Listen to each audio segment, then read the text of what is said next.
What happens to interest rates when inflation increases? Does it go up or does it go down? The banking authority of a country will determine interest rates and use them to help manage inflation rates worldwide. Higher interest rates incentivize people to save, while lower interest rates incentivize spending. In today's video, we will break down the bank's role in inflation and the impact interest rates have on spending. Firstly, let us define how inflation is recorded. In simple terms, the price of something today relative to tomorrow will tell us the inflation rate. If a liter of milk costs $1 today and tomorrow costs $1.05, the rate of inflation would be 5% because the price increased by 5%. This is how inflation is measured. However, it is done with a variety of goods consistently measured regularly by a governing body within a specific country. This variety of goods is known as a fixed basket of goods, and the overall measurement of this basket is known as the CPI, or the Consumer Price Index. Inflation is, therefore, the rate at which this fixed basket of goods increases in price. The inflation rate is vital to the economy as when it fluctuates too much, consumers and business owners find it difficult to spend and price goods and services accordingly. Where does the interest come in then? Interest is charged on the amount one borrows or is earned on what one saves. Financial institutions that offer to protect and borrow services, such as banks, will provide interest rates as a part of their business model. If you have a total of $1,000 in a savings account and the bank you are with offers a 2% interest rate per annum, you will earn a total of $20 as an incentive or payment for storing your money with them. 2% of $1,000 is $20, and so a 2% interest rate garners you $20 of interest. If it were 4%, you would garner $40. Banks offer incentives for saving because a bank will use your money to lend to someone else. Now, if you were to instead borrow $1,000 as a loan and the interest rate on the said loan was 2%, you would have to pay $20 as a fee for that loan. $20 because 2% of $1,000 is $20. Now, it would be fantastic if that interest rate corresponded with reality. Unfortunately, it doesn't. Banks offer you a nominal interest rate on savings compared to what they charge you on loans. Credit cards, for example, charge you an exuberant 22% as an interest rate. Over a year, for a $1,000 loan, you would incur an interest fee of $220. Yikes! In the United Kingdom, the Bank of England is the governing authority on interest rates.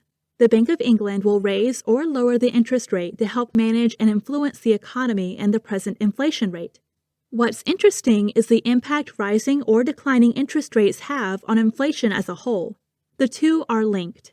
Interest rates will also be raised. When inflation is high, interest rates will also be raised. When inflation is low, interest rates will usually go down.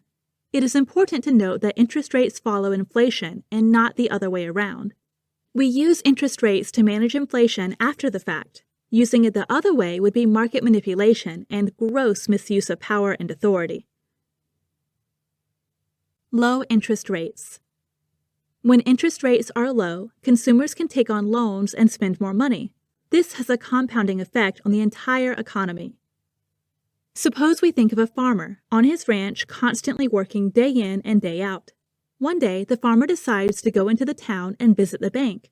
His business has been doing well, and the demand for his goods is increasing so much that he cannot meet said needs. The farmer has two choices: raise prices or increase his supply capacity. The farmer asks the banker what the current interest rates are as he wants to take out a loan. The banker explains that interest rates are meager now and would be a great time to expand his business.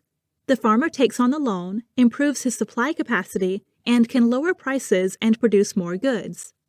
With his new wealth and business generation, the farmer can employ more workers and spend more money when he visits the town. Because the interest rates were low and the farmer was able to take out a loan to expand his business, the economy of not just the company, but the overall town improved. Low interest rates are good as they incentivize taking loans and spending more money within the economy. High interest rates. Now, let us look at the farmer again. However, this time we will do it in the context of the government implementing high interest rates. Before we move on, it is essential to understand that high interest rates are implemented to combat high inflation. It is better to assume that interest rates are either low or average regularly. However, sometimes they will go too high if the situation calls for it. When we increase rates, this is known as contractionary monetary policy. The banks essentially lower and limit the money supply in the economy. As stated before, this is usually in tandem with high inflation. When we raise the interest rates to a high level, what effectively happens is that the cost of borrowing goes up. This makes it harder to get loans and limits the supply of cash and credit in the economy. The demand for goods and services goes down as people can no longer afford to purchase what they used to. This can be problematic if we look at the farmer who had taken out a loan to expand his business.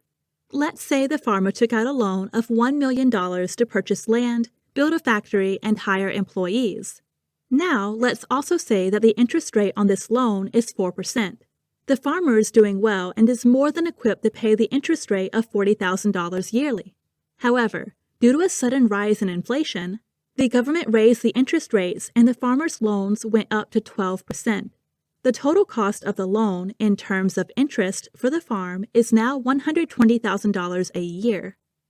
The farmer can still pay this but has much less disposable income. The farmer must cut spending to pay off his loans and keep his employees. The town also suffers as the farmer purchased many goods and services to keep things running. Businesses in the city are now also forced to reduce their spending. This will compound throughout the entire town until it affects everyone to a certain degree. What happened here was that the money supply was reduced in the town. Global financial crisis. A great example of interest rates affecting inflation and the overall economy is the 2008 financial crisis. In 2001, after the 9/11 World Trade Center terrorist attack, the U.S. economy went into a minor recession.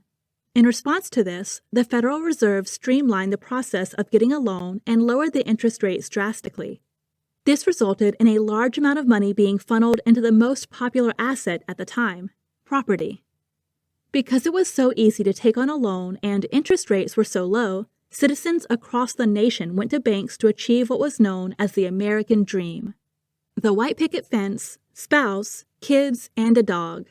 Interest rates were as low as 1%, which meant that citizens were well within the capabilities to afford their mortgage payments plus interest.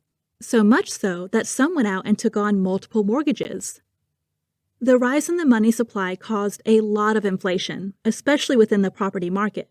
What followed was a financial bubble that was ready to pop. Because inflation was so high, the Federal Reserve decided to raise the interest rates to lower the supply of cash and credit and reduce the demand being put onto the property. In response to this, millions of Americans were unable to pay their mortgages and were forced to default.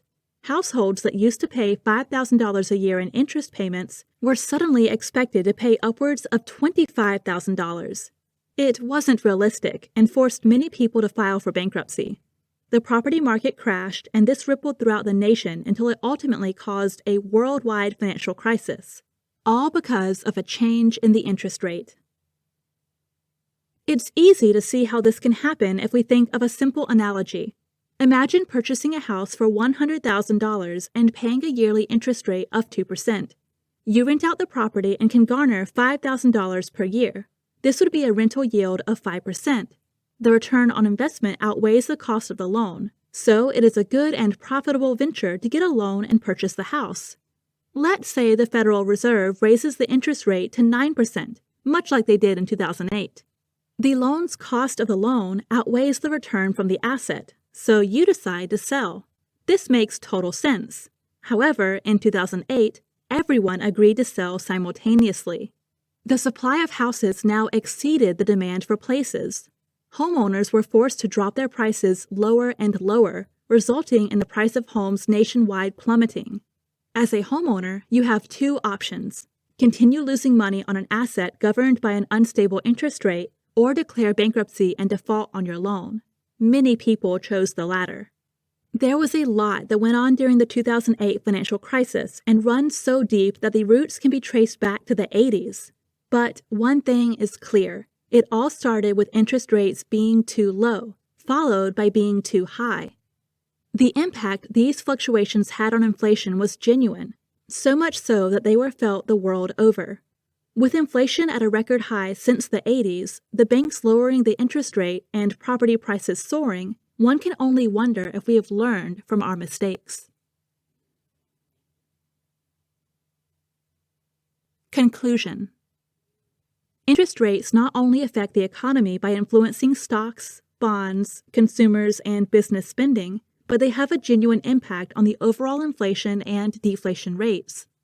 It is the responsibility of the governing authority of a country to manage the interest rates by inflation to keep things at a manageable level.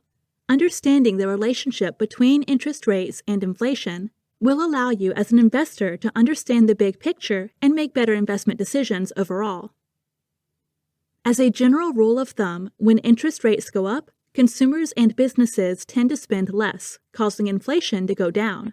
But when interest rates go down, spending and inflation rates go up. The two have an inverse relationship that is constantly yearning for balance. That being said, there is never any guarantee. That is the crux of the financial markets, a force of nature that listens to no one. We hope you walk away from this video with a better understanding of inflation, interest rates, and the relationship between the two. Remember, in times of high or low inflation, we should constantly monitor our spending, prioritize our income, and diversify our investments.